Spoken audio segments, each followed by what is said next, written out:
Eh bien, me voilà de retour d'Anticosti où encore une fois, cette année, avec la CEPAC, on a eu l'occasion d'accueillir plusieurs groupes photos à l'occasion des safaris photos, d'exploration photo qu'on fait donc au niveau de l'île. C'est une île qui est merveilleuse au niveau de la photo paysage et de la photo animalière. J'aurai l'occasion d'y revenir. Mais c'est pour vous dire qu'au cours de l'été, il y a eu du changement. Non pas du changement complet au niveau de mon équipement, mais j'ai ajouté à mon équipement parce que je voulais amener ma macrophotographie à un autre niveau et de même que retrouver du plaisir à faire de la photo de rue. Et vers quoi est-ce que je me suis tourné pour ces deux situations-là? Eh bien, je me suis tourné vers du micro 4/3 et ça fait longtemps que Olympus OM me fait de l'œil. Eh bien, j'ai décidé et j'ai craqué pour, à ce moment-là, un boîtier. Donc, OM, il s'agit du OM5, de même que le merveilleux objectif au niveau de la macrophotographie, le 60 mm. J'ai un énorme plaisir à faire de la macro avec ces équipements-là. Je vais y revenir en temps et lieu et surtout que pour amener ma macrophotographie à un autre niveau, j'ai décidé de commencer à travailler avec un flash, donc jumelé avec mes équipements OM Olympus. Est-ce que le fait de travailler avec un flash en macrophotographie a de l'importance? À mon avis, oui, et pour deux raisons. La première, c'est que le flash nous permet de figer l'insecte. Ça nous permet de saisir le moment beaucoup plus facilement que si on n'a pas de flash. La deuxième raison, c'est que la lumière du flash apporte un éclairage ou une lumière dans laquelle va venir baigner à ce moment-là notre scène. Et ça, c'est très intéressant. Par contre, pour que ce soit intéressant et puis pour que la lumière baigne, eh bien, il faut à ce moment-là qu'elle soit diffuse. Alors, c'est pourquoi je me suis tourné vers un diffuseur au niveau de la macrophotographie de la compagnie Gage. Alors, j'ai reçu le diffuseur et c'est pour vous dire qu'aujourd'hui, je vais vous montrer comment assembler le diffuseur parce que, juste pour vous montrer la chose, tout ce qu'on reçoit avec l'équipement, ben, c'est ça. Ce sont des instructions qui sont complètement en mandarin, c'est-à-dire que j'y ai rien compris et j'ai donc fait, si vous voulez, j'ai donc assemblé le tout à tâtons. Je veux vous faciliter la vie si jamais vous faites l'acquisition d'un tel diffuseur à ce moment-là. Et c'est donc le but de l'exercice de la vidéo d'aujourd'hui. J'espère que ça pourra vous être utile. Voici donc tous les éléments qui viennent donc avec notre diffuseur, c'est-à-dire la partie principale avec la bavette intérieure et 1, 2, 3, 4 autres éléments, de même que la bande de velcro qui aura donc son utilité. Et un élément que je vous suggère d'avoir à portée de la main, c'est le flash que vous comptez utiliser donc avec le diffuseur. La première étape, on va donc prendre notre caisson principal. Le noir va à l'extérieur et le blanc va donc à l'intérieur. Vous allez remarquer qu'il y a des bandes de velcro qui ont été apposées à l'intérieur donc du caisson principal.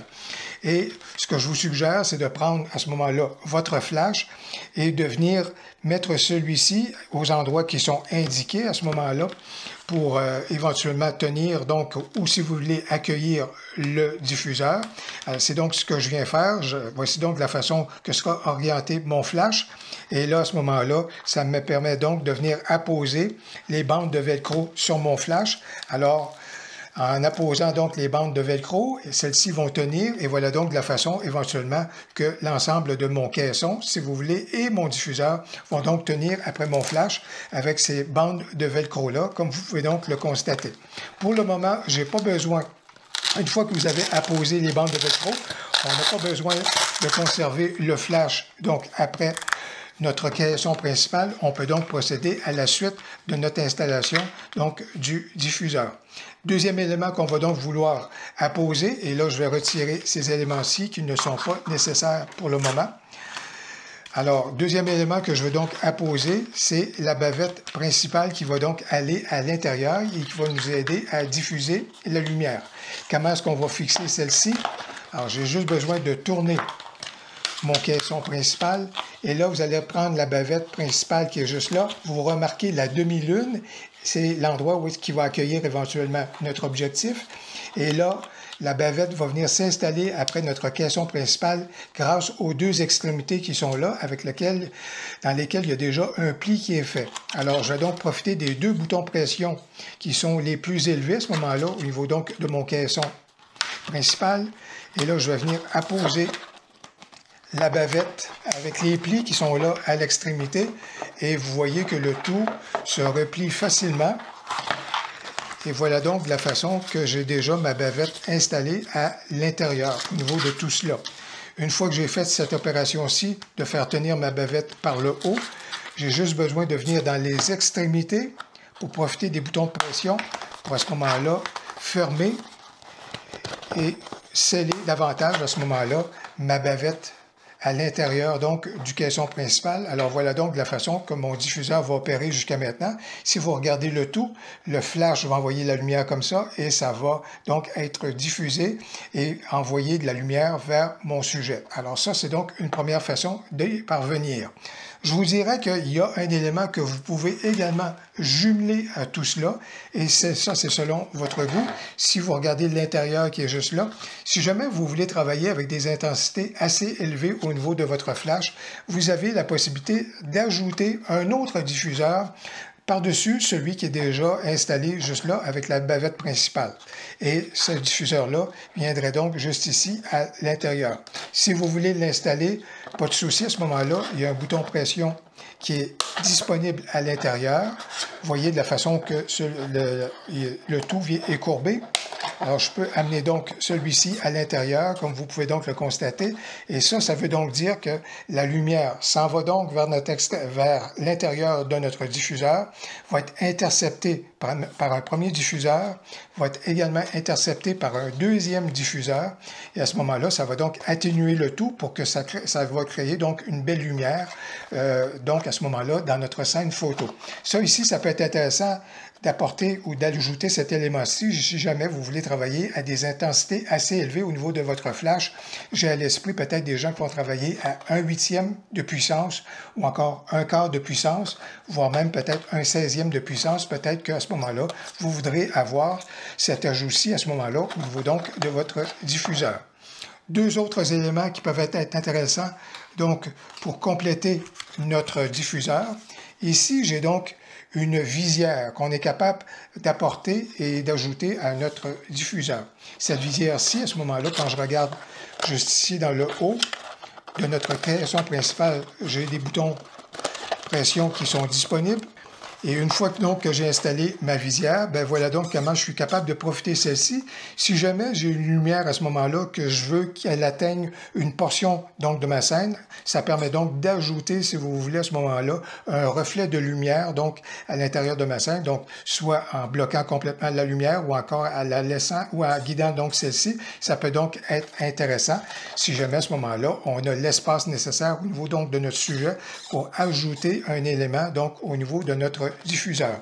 Un autre élément qu'on peut également ajouter dans le même esprit que le précédent, c'est cet élément-ci qui est juste là. À ce moment-là, si je défais donc les boutons pression, originalement, il a donc cette forme-ci. Et qu'est-ce que c'est? Ben, c'est une bavette qu'on est capable d'installer sous notre diffuseur. Parce que autant on peut vouloir intercepter la lumière et ramener celle-ci, autant dans le bas, on peut vouloir profiter de cet élément-ci pour que la lumière arrive sous notre sujet à ce moment-là. Ça peut donc donner des choses qui sont intéressantes. Pour y parvenir, j'ai juste besoin de refermer donc cet élément-ci et de profiter des boutons pression qui sont disponibles donc à l'intérieur de ma, si vous voulez, ou à l'extérieur donc de mon diffuseur pour ajouter cette bavette-ci.